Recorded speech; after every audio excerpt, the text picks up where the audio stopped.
Imagine for a moment that you are walking into a pharmacy. The year is 1927. You're looking for something to give you a boost. Maybe you're tired, maybe your back hurts.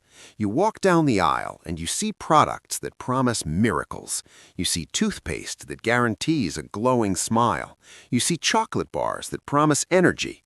You see anti-aging creams used by the wealthiest women in New York. And all of them share one secret ingredient, an ingredient that was considered the vitamin C of its time. That ingredient was radium. Good morning, everyone. We often look back at history and think, how could they be so foolish?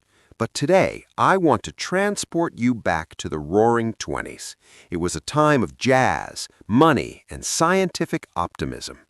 When Marie Curie discovered radium, the world didn't see danger. It saw liquid sunshine.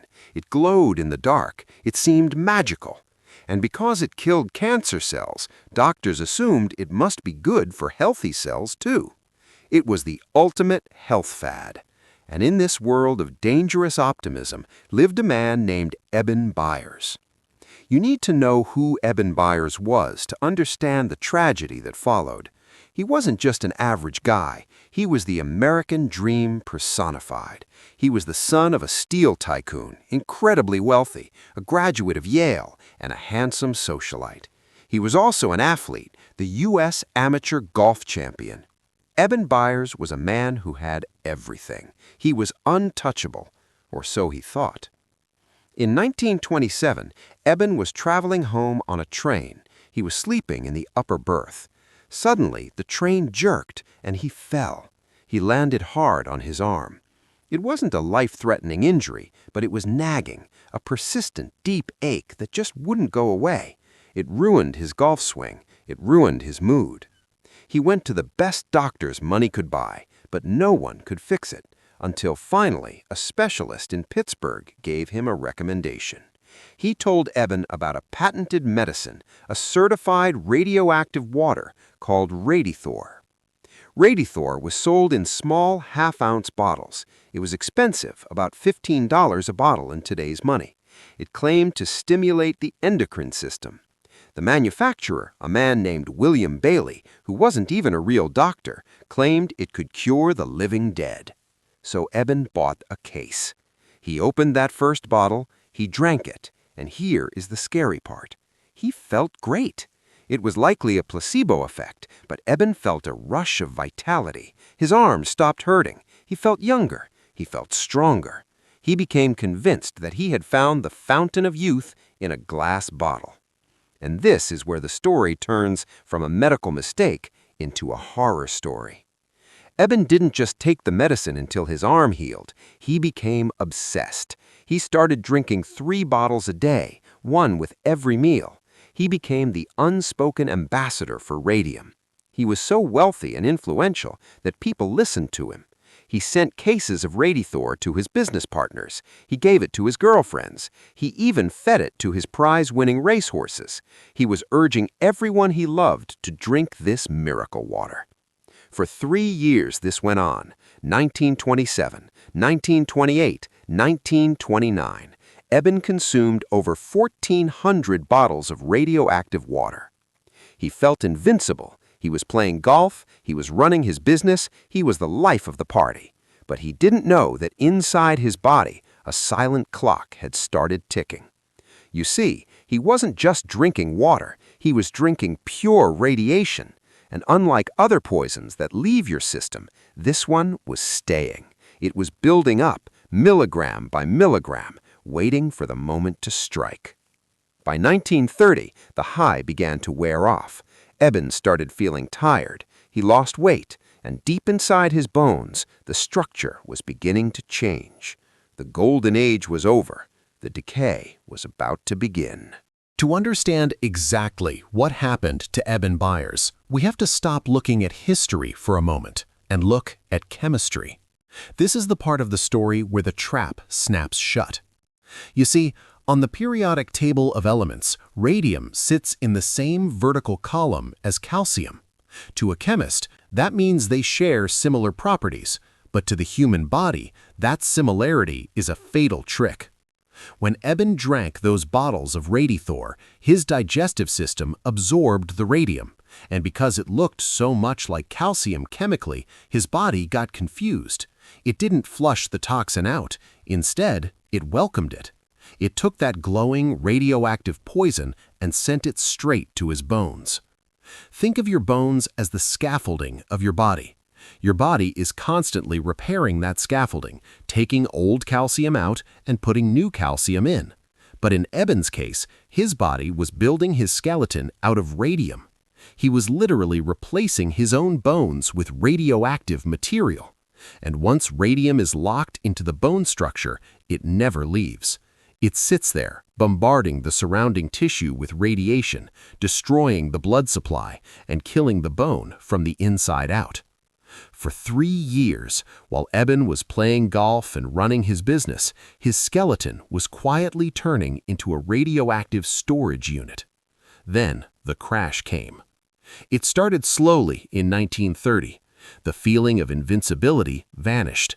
Eben began to lose weight rapidly. He complained of deep, aching pains all over his body, pains that no massage or medicine could touch because they were coming from deep inside his marrow. His famous athletic physique began to wither away. Then came the headaches, and then the teeth. It didn't happen like normal tooth decay. One day, Eben noticed a tooth felt loose, not painful, just loose. He touched it, and it moved. He went to his dentist, expecting a routine extraction. The dentist numbed the area and pulled the tooth. But what should have been a simple procedure turned into a nightmare.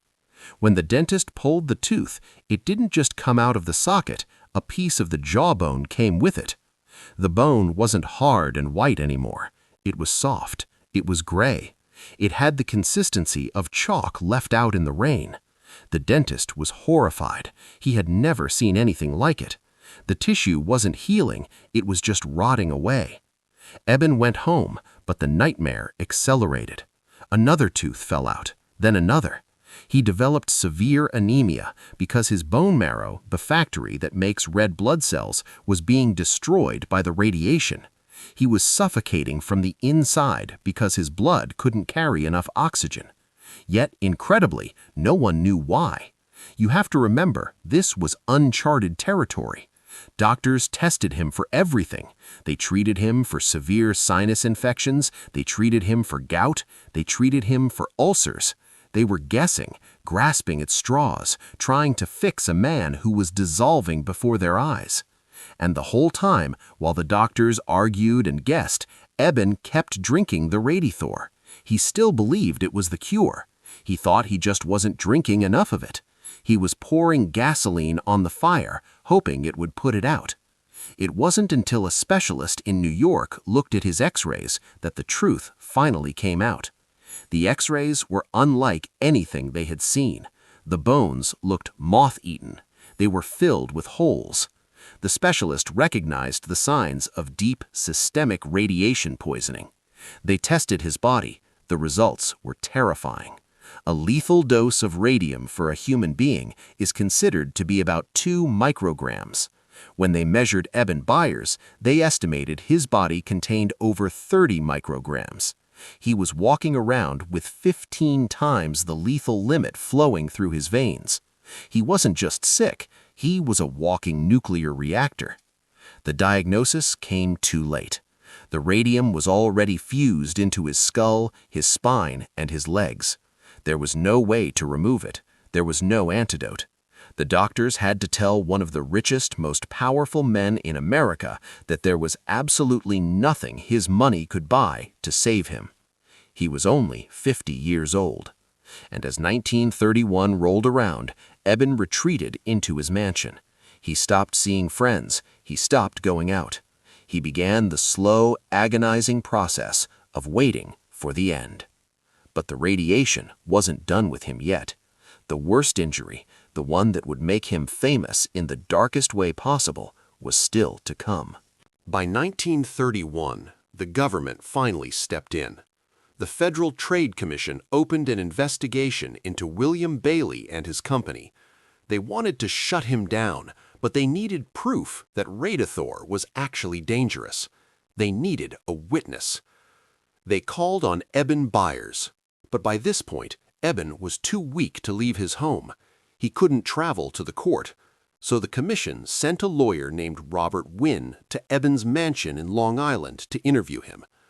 What that lawyer found inside that house became one of the most horrifying testimonies in American history. Wynne arrived on a sunny September afternoon. He was led into a large, dimly lit room.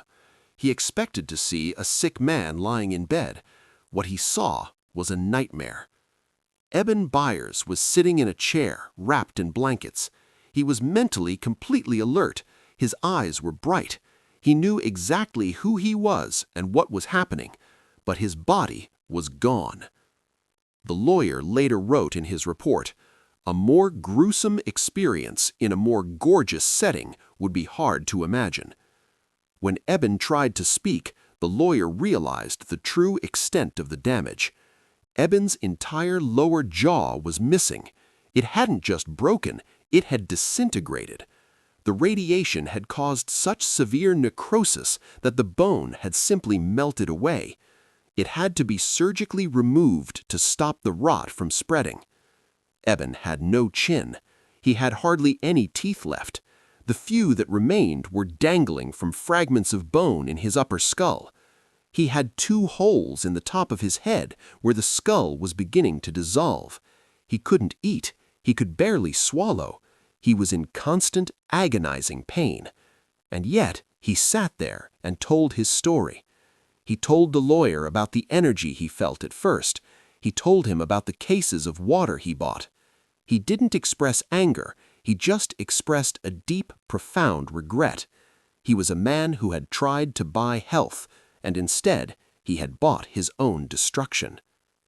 That testimony changed everything. When the story broke, the media went into a frenzy. The Wall Street Journal ran a headline that has become immortal. It read, "The radium water worked fine until his jaw came off." That single sentence did what years of warnings couldn't do. It terrified the public. People threw their radium toothpaste in the trash. The sales of Radithor plummeted to zero. The company was shut down. Eben's suffering, in the end, likely saved thousands of other people from the same fate. But for Eben, there was no saving. He died on March 31, 1932. He was 51 years old. The official cause of death was listed as radium poisoning, finally acknowledging the killer that had been hiding in plain sight. But the story doesn't end at the funeral. When they went to bury Eben Byers, they faced a problem. His body was so radioactive that he was a hazard to everyone around him. If they buried him in a normal wooden coffin, the radiation would seep into the soil and contaminate the groundwater of the cemetery. So they ordered a special coffin. It was lined with thick, heavy lead to contain the radiation. It weighed over 1,000 pounds. It took a team of men to lower it into the ground. 30 years later, in the 1960s, scientists exhumed Eben's body to study the long-term effects of radiation. When they opened the lead coffin, they held a Geiger counter to his remains. It screamed. Even 30 decades later, his bones were still dangerously radioactive. They estimated his remains would be dangerous for another 1,000 years. Eben Byers wanted to be immortal. He wanted the energy of youth forever. And in a cruel, twisted way, he got his wish. The energy he drank is still there, trapped in his bones, glowing in the dark, buried 6 feet underground. His story stands as a permanent warning to us all. It reminds us that just because something is new, just because it is sold as a miracle, and just because we want to believe it works, doesn't mean it won't kill us. Thank you.